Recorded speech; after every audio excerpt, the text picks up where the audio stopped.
Good morning, everyone. I'm Sharon Rose Vasnes, along with licensed marriage and family therapist Jack Burke, here for another Therapy Thursday. We're glad you were able to click in and join us here on Facebook Live. And today's topic is kind of about the suspicious mind and how that can sabotage a relationship, yes? Very much in big time. You know, it's a very quick way to ruin it. And the idea is not just to be suspicious, but to always be questioning your partner's motives. I know what you're really up to. I know what you're really thinking. I know why you did that. Those are really bad positions. And I mean, sometimes we make comedy out of it. If you bring flowers, well, you must be feeling guilty about something. Right, what'd you do? And if you're being really affectionate, it's only about sex. And you make my favorite supper. Who's coming to visit this weekend? I mean, we do all know that we put in some like traditional things in it. Good-natured teasing when both parties know it's all in good fun. But what you're talking about is when it people, isn't fun. If you changed the tone of your voice and said those same lines, yep, it could change the whole dynamic of what's being said. Well, the right? dynamic actually changes. Is the idea of the key words would be discouragement and encouragement. And it is that change in tone of voice and how we say it. You know, it'll sound textbooky, but discouragement, what it relates to is that if I have a negative that follows a behavior, that behavior will decrease in frequency. If I have a positive, encouragement, it will increase in frequency. So you smile at me, I'm more likely to repeat the behavior I just did. You know, sometimes you think, really good animal trainers ought to be therapists because they get it right away. Explaining to the dog how he missed those birds in the woods and he's just got to try harder is going to do nothing. You know, all we're going to do is reinforce the positive behavior, encourage, here's what you did right. But the discouragement in a relationship can really get profound. I mean, people just, you might stay physically, but you might leave mentally. So what you're saying then is if everything you do, innocent, kind, thoughtful, anything that, you know, in that spectrum is met with suspicion and negativity, then you give up doing those nice things. Even if it's not terribly negative, but just even with a suspicion. You know, you come in at night and you're greeted with a smile. You know, people stop what they're doing for a minute and just say hi. You are more likely to want to be on time every night and come in the door like that. If you come in and someone says, oh, about time, well, maybe that's not terribly negative, but it's a totally different message. You know, or you walk in and someone looks at the clock right away to see if you made some kind of curfew they had invented for you. Discouraging. Right. You are less likely to try positive behavior again. Okay, but let me ask you this. There are some scenarios where, you know, unfortunately not everyone in a relationship is on the up and up. Not everyone in a relationship is being a good partner. Maybe they are hiding something. So there are times when you'd be silly not to be suspicious, or silly is probably not the right word, but you know what I mean. Well, you know, it's one of those things that it's kind of automatic.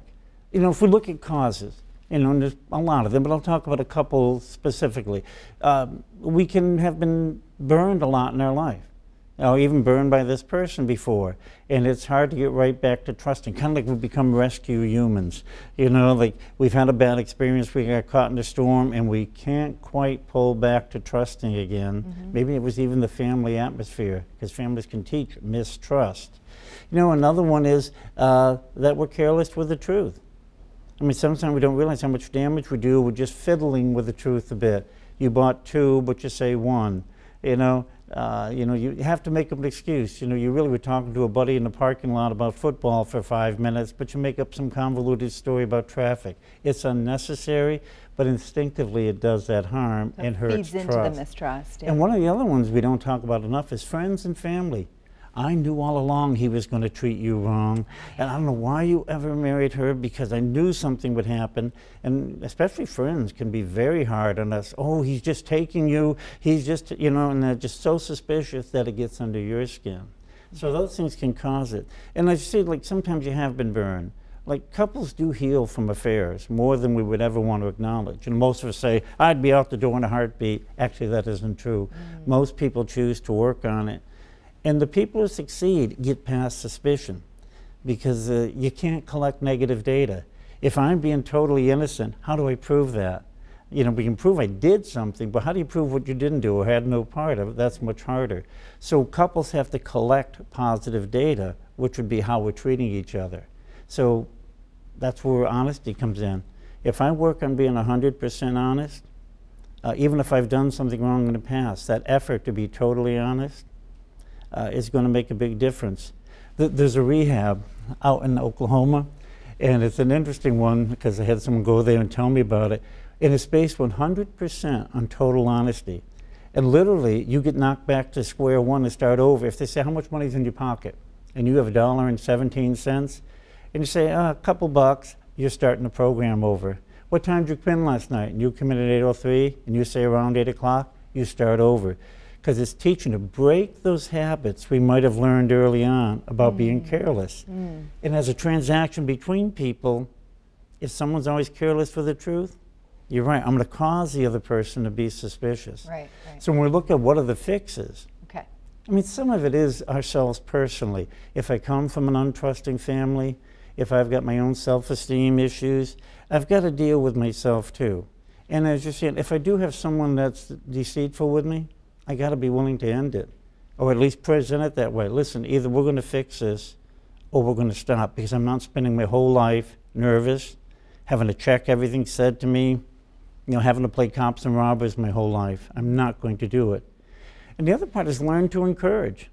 What are the words of encouragement? When I smile when someone comes in, put the phone down when your partner returns home. You can call that person back, but make a point of greeting people. Do things that encourage. The smiles, the touches, the things that make us feel good. We got to learn to do it. Again, if you're training your dog to do something, you're not just going to tell him everything he did wrong. Right. Now, on that last run, you were careless going around that oak tree. The dog is, and the dog wants to please you, but no clue what you're talking about. He points to a bird, you give him a treat, he's pretty happy, you're pretty happy. So we got to learn to encourage. And the other part is that thing about honesty. I mean, I say that a lot to people when we're working together. You've got to go to the 100% honesty thing. Those little things like white lies, I don't know if there's really such a thing. Okay. Anytime we fiddle with the truth, we create a mood that things aren't exact. So if I'm really going to be careful with my word, I'm probably going to have a more solid relationship, and we're going to laugh more. If I'm late because I was goofing off, and I say it, yeah, I was goofing off again, it might be some humorous teasing or that kind of mock chastising, but it's going to make us closer. It's not going to distance us. I make up a story, not so close. Yeah, yeah. So So, as in all things, there's work to be done on both sides. Yes. On the side of the person who's feeling suspicious, recognizing, where that suspicion is coming from, and, learning to be more encouraging for the positive behaviors that are happening. And then on the side of the person who is the target of suspicion, making sure they're being clean and honest. Right? And yeah, you're right. It doesn't fit all in one box. We both have work to do. And I mean, sometimes the saddest ones to see are when we don't believe in love. You don't really love me. I know you don't really love me. You're doing everything to prove it, but I know you don't love me. And sooner you say, okay, you win. I don't love you. I knew it. I knew it all along. Us humans like to prove our theories. Yes. So yes, if we got do. a negative one, we're going to make ourselves and everyone else miserable. Isn't that what they call the self-fulfilling prophecy? And they are. Our negative predictions are actually easier to fill. It's easier to say we're all going to lose than say we're all going to win. Because to win, we got to work hard. To lose, I can just, okay, yeah. But to do it right is a little more work. So it's easier to fill a negative prophecy. And I want to be clear too, when I say collecting positive data, if we've had a disruption in our relationship, I don't want to spend the rest of my life looking in your pockets, checking receipts, doing all those kind of things. What is it I want to collect? The positive data. Are you being honest with me? Are we talking openly? Are we not being evasive when we have a conversation? If I collect that data, then I can say, I have reason to trust. Looking in your pockets every day will never make me trust. Checking your emails, checking your phone, knowing all your passwords will not make me feel better. I'll be just as miserable as when I started. But so what data do I want to collect? And for the other party, give your partner that data. Very good. So hard work, but when you see couples work through something like this, it must be worth it. I gotta tell you, it's fun.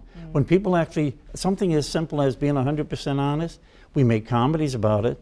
Okay, I don't want to say everything. What do you think about this outfit on me? Do I do bluntly honest? So we have some fun around that, but when we're really careful with what we say to each other, write down the numbers and time and that, we create a good mood. Very Very good. All right. Thank you, Jack. Thank you. We'll see you again next week. I'll be here. All right. Very Good to good. hear. Hope you'll be here too. Take care.